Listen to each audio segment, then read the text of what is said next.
The Nile River, the longest river in the world, stretching over 6,650 kilometers and flowing through 11 countries. It begins in the highlands of Ethiopia, flows through Sudan, and finally reaches Egypt, emptying into the Mediterranean Sea. For millions of people, the Nile is more than just a river. It is life itself. It provides water for drinking, agriculture, electricity, and industry. It shapes the economy, politics, and culture of the nations it touches. Yet, despite its vital importance, the Nile has become a source of tension, conflict, and political struggle. At the center of this dispute are three nations: Egypt, Ethiopia, and Sudan. Egypt depends on the Nile for more than 90% of its fresh water. Without it, the country would face severe drought, food shortages, and economic collapse. Agriculture, which feeds tens of millions, relies almost entirely on the river. Sudan, located between Ethiopia and Egypt, also depends on the Nile for irrigation, electricity, and the livelihood of millions of its citizens. For centuries, colonial-era treaties gave Egypt the largest share of the Nile's water. These agreements allowed Egypt to plan its agriculture, energy, and economy around guaranteed water access. However, Ethiopia has challenged this status quo, aiming to secure its own development and energy independence. Ethiopia is constructing the Grand Ethiopian Renaissance Dam, or GERD, on the Blue Nile, which originates in its highlands. The GERD is Africa's largest hydroelectric project, designed to produce over 6,000 megawatts of electricity, enough to power millions of homes and industries. Ethiopia views the dam as a symbol of progress, energy independence, and national pride. It promises economic growth, job creation, and energy security for the nation. The Ethiopian government insists that the dam will not significantly harm downstream countries if managed responsibly. However, Egypt and Sudan have raised serious concerns. Egypt fears that the dam will reduce the flow of water downstream, threatening its water security and the lives of millions of people. Sudan worries that mismanagement of the dam could cause flooding, damage agricultural lands, and disrupt its own water supply. Both countries insist that Ethiopia must sign a binding agreement on dam operations and water release schedules before continuing construction. The dispute is more than a regional issue. It is a complex geopolitical conflict with historical, economic, and environmental dimensions. Diplomacy has failed many times. Negotiations mediated by the African Union, United Nations, and other international actors have often stalled. Ethiopia insists on its sovereign right to use its natural resources, while Egypt demands legally binding guarantees to secure its water share. Sudan seeks to balance the two positions, trying to protect its citizens while avoiding escalation.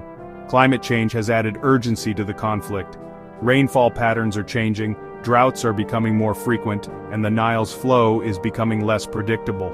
Water scarcity is now a growing threat, and experts warn that without fair agreements, tensions could escalate into armed conflict.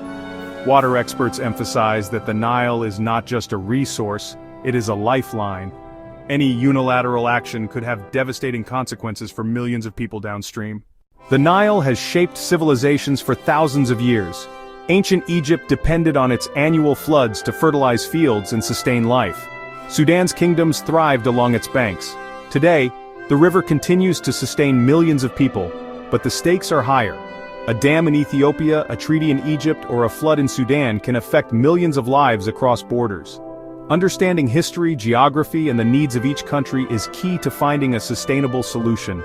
The Nile conflict is not just about politics, it is about survival, culture, and human security. Millions depend on this river every day. Farmers need water for crops, cities need water for drinking, and nations need water for energy and development. Any miscalculation, unilateral action, or lack of cooperation can have devastating consequences.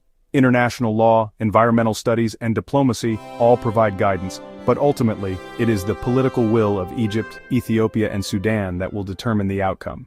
Experts believe that the future of the Nile depends on compromise.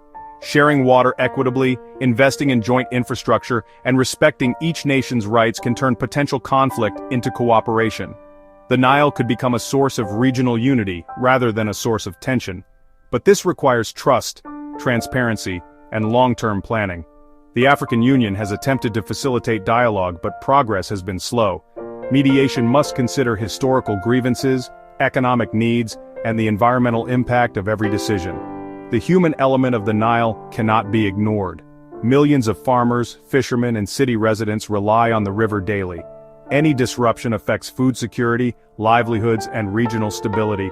Conflicts over water can exacerbate poverty, displace populations, and increase political instability. It is a challenge that requires collaboration, science-based planning, and mutual respect among nations. The world watches the Nile closely. It is Africa's lifeline, sustaining tens of millions of people. How Egypt, Ethiopia, and Sudan manage this precious resource will not only shape their own futures, but also set an example for transboundary water management globally. The story of the Nile is a story of human survival, ambition, and the challenge of balancing development with shared resources. In the coming decades, cooperation will be essential. Regional agreements, sustainable dam operations, and climate adaptation strategies must be implemented. Investment in irrigation efficiency, water conservation, and renewable energy can help all nations benefit without depriving others. The Nile is more than water. It is culture, power, and life. Egypt, Sudan, and Ethiopia must work together, find common ground, and ensure that the river continues to flow freely and fairly for generations to come. The Nile is not just a river, it is the lifeblood of nations. The future of millions depends on cooperation, not conflict. Only by understanding history, respecting sovereignty, and sharing resources equitably can the Nile continue to sustain life, growth, and peace in the region. Thanks for watching. Subscribe to our channel for more insights into global geopolitics and environmental challenges.